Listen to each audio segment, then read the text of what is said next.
Here's Google's new switch to Android app for iPhones. This is for Will. Because he's switching right now. Well, earlier, I should have used it. Yeah, he was just telling me earlier that The nightmare of switching. the nightmare of switching. He's Yeah. like, man, I wish it was just an app. Yeah. And look at that.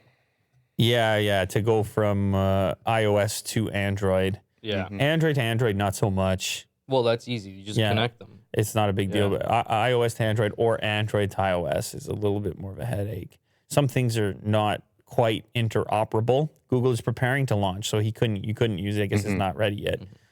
A new way to move from Apple's iPhones to Android device. Here's your first look at Google's switch to Android app running on an iPhone. This is a key opportunity. If you can make this seamless and take away some of the friction and intimidation of switching from iOS to Android, you can get customers. If somebody, word of mouth, they can say, no, switching's easy. Google put out a new app, switch to Android. Everything was there.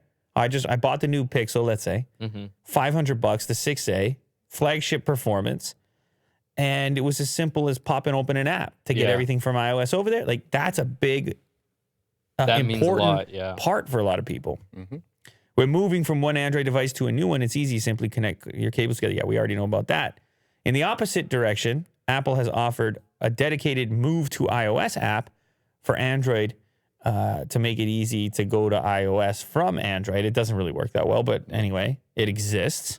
Switch to Android has now been soft launched into the App Store as an unlisted application, a feature that Apple only recently launched, accessible through a direct link, which our APK Insight team was able to uncover. With the link, we were able to successfully install Switch to Android on an iPhone and run it.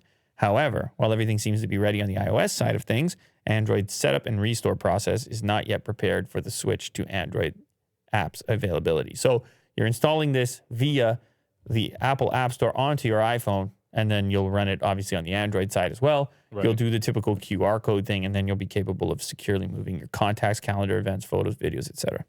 You're not going to be able to move absolutely everything.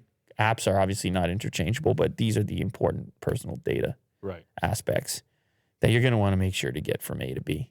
And look, it's very colorful, and there's all types of googly colors. And 4 steps.